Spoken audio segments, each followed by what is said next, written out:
Good morning friends. তো প্রথমেই আমি 2 চামচ খাঁটি সর্ষের তেল একটা বাটিতে নিলাম। এরপরে 2 চামচের মতো লেবু রস তার মধ্যে দিয়ে ভালো করে মিক্সড করে নিচ্ছি। তো এটা কিসের জন্য সেটা বলি আগে। এটা হচ্ছে অনেকের ড্যান্ড্রফ মানে খুশকির সমস্যা হয়। যদিও বাজারে এখন অনেক ধরনের শ্যাম্পু পাওয়া যায় খুশকি তাড়ানোর জন্য, কিন্তু ঘরোয়া পদ্ধতিতে করলে যে বাজারে পাওয়া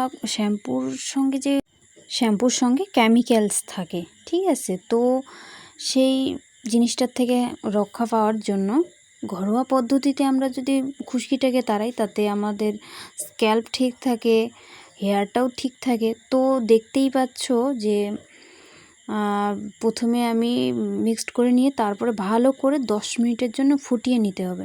এরপর হালকা ঠান্ডা করে এইভাবে মাথায় লাগিয়ে মোটামুটি 3-4 ঘন্টা রেখে দেওয়ার পর ভালো করে ওয়াশ করে নিতে হবে। এরকম করে আবার রেখে দিলে চলবে না। এরকম করে মোটামুটি তোমরা ইউজ করো, 1-1.5 মাস ইউজ করলেই হয়তো কমে যাবে। কারণ আমার তো 1.5 মাসের মধ্যেই কমে গেছিলো।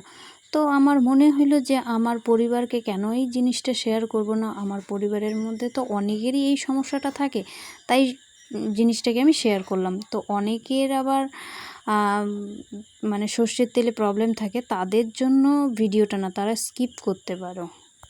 তো ভিডিওটা কেমন লাগলো অবশ্যই কমেন্ট করে জানিও। টাটা, বাই, ভালো থাকবে সবাই।